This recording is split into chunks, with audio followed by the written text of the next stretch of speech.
Então, é uma coisa muito importante, desde o início dos seus estudos, você perceber quais modalidades de narrativa se impregnaram na sua mente. Porque daí tudo que você ouve, você tende a transformar naquele tipo de narrativa que você está acostumado. Não é isso? Então nós temos que ampliar a nossa imaginação narrativa.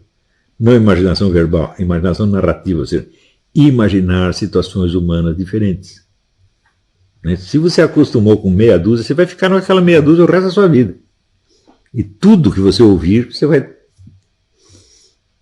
Se você tiver que contar, você vai contar daquele jeito que você aprendeu a contar. Então,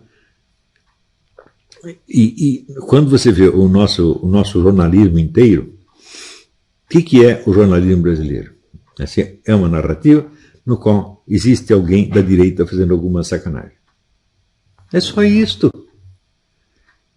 Não existe sacanagem da direita? É claro que existe. Mas o mundo não se reduz a isso. Você veja, também é importante você ter em vista o seguinte fenômeno, que eu outro dia mencionei num breve post, mas eu deveria ter explicado melhor. De quando aparece a figura do intelectual moderno, quer dizer, intelectual que exerce influência pública, né? Isso começa mais ou menos no século XVIII. Né? Existe um acontecimento que retorna ciclicamente, que é um bando de intelectuais, são pessoas próximas dos ricos e poderosos e que têm interesse neles, né? Impõe uma uniformidade de pensamento, uma uniformidade de narrativa, uma uniformidade de linguagem, sufocando os espíritos verdadeiramente criadores, os talentos verdadeiros, que então não encontram audiência ou mesmo não conseguem se explicar mais, ou não conseguem publicar, se for no caso do cinema, não conseguem produzir seus filmes. Eu estava lendo a história do Erich von Stroheim. Erich von Stroheim foi um gênio fantástico do cinema. É um dos que podemos considerar mesmo criadores da linguagem cinematográfica. Né?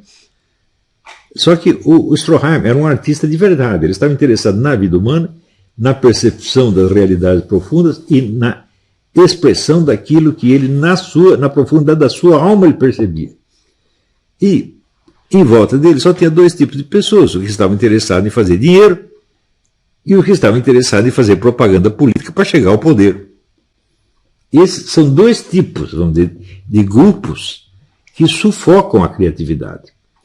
Então, nos últimos 30 anos da sua vida, o Erich von Stroheim não conseguiu fazer nenhum filme. Ele só conseguia trabalhar como ator. Claro, que era um ator monstro de ator, né? Então, ele, quando morreu, foi muito celebrado, mas só como ator. Ninguém se lembrava dos filmes dele. E quando hoje você vê os filmes que ele fez, né, é o Greed, Cobiça, né, tirado de um romance clássico do Frank Norris, né,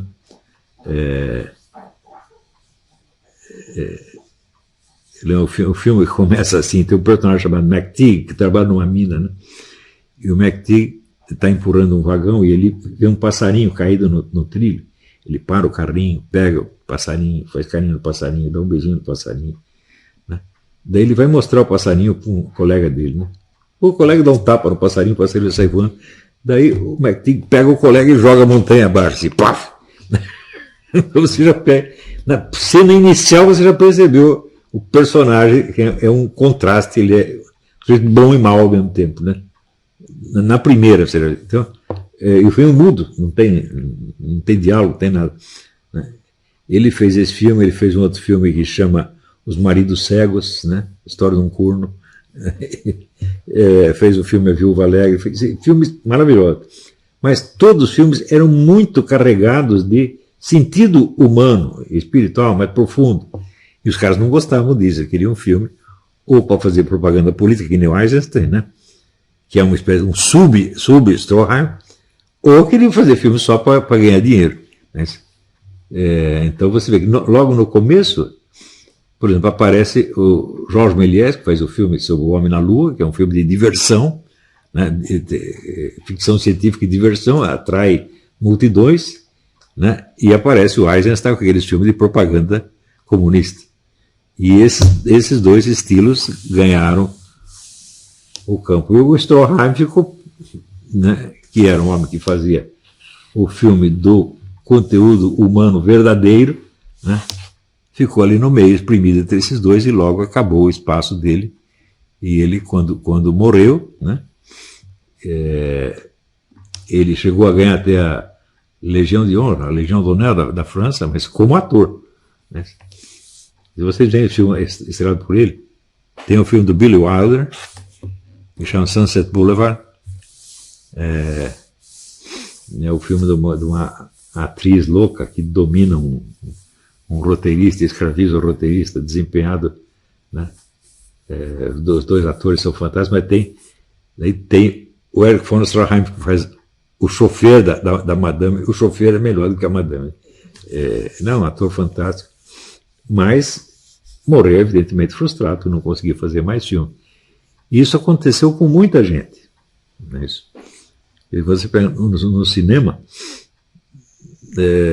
existem vários gênios efetivos no cinema, mas não são tão celebrados quanto o outro, que ou entraram no negócio do sucesso comercial ou entraram no sucesso político, né? Então, se você pegar, por exemplo, Robert Bresson não era nenhuma coisa nem outra, né?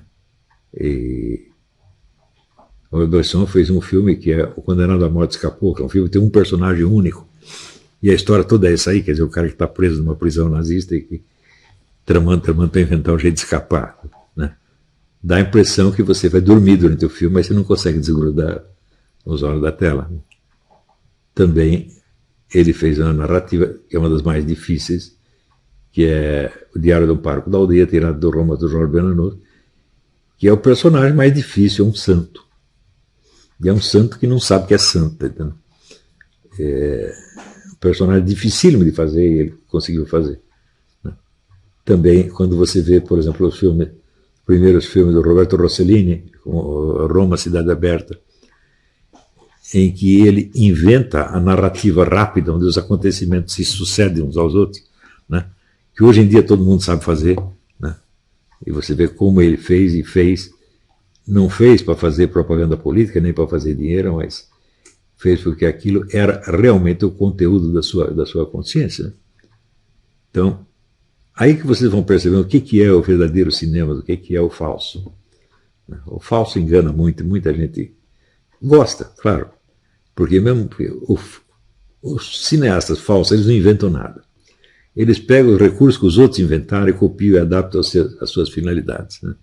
Então, tem gente de monte fazendo isso, tá certo? Então, você aprender a distinguir as narrativas que são verdadeiras das que são falsas é fundamental não só na sua cultura, mas na sua vida, gente. Porque é assim que você aprende também a distinguir em quem você deve confiar e quem não deve confiar. Isso aqui eu tenho um critério, eu sempre confio, sempre. Mas por quê? Porque todo mundo merece confiança? Não. É porque só você confia no cara que você fica sabendo se ele está com treta ou não.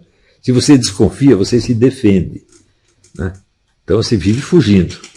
Então, quer dizer, você não arrisca nada e você não conhece ninguém. Você se defende de conhecer as pessoas. Por isso que eu digo, não, todo mundo se gaba. A mim ninguém me engana. Eu digo, a mim me engana, mas engano uma vez, né? Duas não. Engano. Para que eu preciso ficar desconfiando, né? Conjeturando, será que o cara está com treta? Não. Se ele está com a treta e fez a treta, eu já vi, não preciso pensar mais. Tá certo?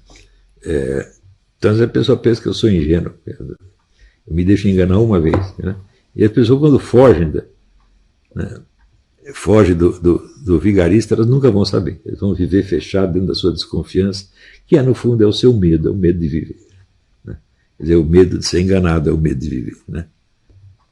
Então, assim, aquelas pessoas que nos dão um conselho, né? Não confia nessa moça, que ela vai cornear você. Sai, se ela cornear, a gente fica sabendo, vai embora, ou manda ela embora. Qual é o grande problema? Então, é quem que nunca foi corno?